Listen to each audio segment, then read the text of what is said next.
72 اور اس کا پہلا باب جو 22 آیات پر مشتمل ہے۔ اخسویرس کے دنوں میں ایسا ہوا، یہ وہی اخسویرس ہے جو ہندوستان سے کوش تک 127 صوبوں پر سلطنت کرتا تھا، کہ ان دنوں میں جب اخسویرس بادشاہ اپنے تخت سلطنت پر جو قصر سوسن میں تھا بیٹھا، تو اس نے اپنی سلطنت کے 3 سال اپنے سب حاکموں اور خادموں کی ضیافت کی، اور فارس اور مادی کی طاقت اور صوبوں کے امراء اور سردار اس کے حضور حاضر تھے۔ تب وہ بہت دن یعنی 180 دن تک اپنی جلیل القدر سلطنت کی دولت اور اپنی اعلیٰ عظمت کی شان ان کو دکھاتا رہا۔ جب یہ دن گزر گئے تو بادشاہ نے سب لوگوں کی، کیا بڑے کیا چھوٹے، جو قصر سوسن میں موجود تھے، شاہی محل کے باغ کے صحن میں 7 دن تک ضیافت کی۔ وہاں سفید اور سبز اور آسمانی رنگ کے پردے تھے جو کتانی اور ارغوانی ڈوریوں سے، چاندی کے حلقوں اور سنگ مرمر کے ستونوں سے بندھے تھے، اور سرخ اور سفید اور زرد اور سیاہ سنگ مرمر کے فرش پر سونے اور چاندی کے تخت تھے،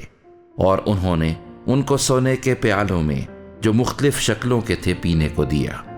اور شاہی میں بادشاہ کے کرم کے موافق کثرت سے پلائی، اور میں نوشی اس قاعدے سے تھی کہ کوئی مجبور نہیں کر سکتا تھا، کیونکہ بادشاہ نے اپنے محل کے سب عہدے داروں کو تاکید فرمائی تھی کہ وہ ہر شخص کی مرضی کے مطابق کرے۔ اور وشتی ملکہ نے بھی اخسویرس بادشاہ کے شاہی محل میں عورتوں کی ضیافت کی۔ 7ویں دن جب بادشاہ کا دل میں سے مسرور تھا تو اس نے 7 خواجہ سراؤں یعنی مہومان اور بزتا اور خربونا اور بگتا اور ابگتا اور زتارا اور کرکس کو، جو اخسویرس بادشاہ کے حضور خدمت کرتے تھے، حکم دیا کہ وشتی ملکہ کو شاہی تاج پہنا کر بادشاہ کے حضور لائیں، تاکہ اس کا جمال لوگوں اور امراء کو دکھائے، کیونکہ وہ دیکھنے میں خوبصورت تھی۔ لیکن وشتی ملکہ نے شاہی حکم پر جو خواجہ سراؤں کی معرفت ملا تھا آنے سے انکار کیا، سو بادشاہ بہت جھلایا اور دل ہی دل میں اس کا غضب بھڑکا۔ تب بادشاہ نے ان دانشمندوں سے جن کو وقتوں کا امتیاز تھا پوچھا، کیونکہ بادشاہ کا دستور سب قانون دانوں اور عدل شناسوں کے ساتھ ایسا ہی تھا،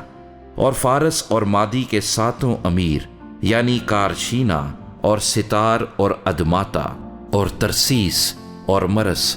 اور مرسنا اور مموکان اس کے مقرب تھے، جو بادشاہ کا دیدار حاصل کرتے اور مملکت میں صدر نشین تھے،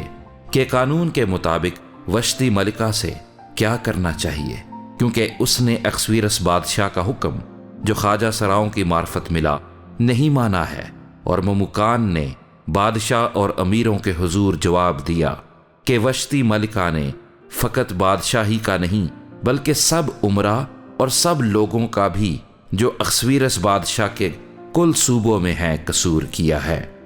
کیونکہ ملکہ کی یہ بات باہر سب عورتوں تک پہنچے گی، جس سے ان کے شوہر ان کی نظر میں ذلیل ہو جائیں گے۔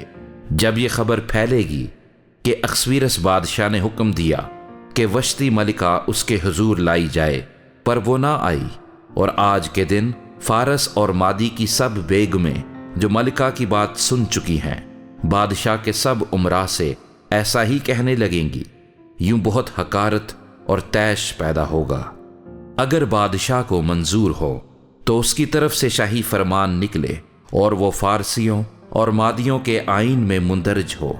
تاکہ بدلا نہ جائے کہ وشتی اخسویرس بادشاہ کے حضور پھر کبھی نہ آئے، اور بادشاہ اس کا شاہانہ رتبہ کسی اور کو جو اس سے بہتر ہے عنایت کرے۔ اور جب بادشاہ کا فرمان جسے وہ صادر کرے گا اس کی ساری سلطنت میں جو بڑی ہے شہرت پائے گا، تو سب بیویاں اپنے اپنے شوہر کی کیا بڑا کیا چھوٹا عزت کریں گی۔ یہ بات بادشاہ اور امراء کو پسند آئی، اور بادشاہ نے مموکان کے کہنے کے مطابق کیا، کیونکہ اس نے سب شاہی صوبوں میں صوبہ صوبہ کے حروف اور قوم قوم کی بولی کے مطابق خط بھیج دیے کہ ہر مرد اپنے گھر میں حکومت کرے اور اپنی قوم کی زبان میں اس کا چرچا کرے۔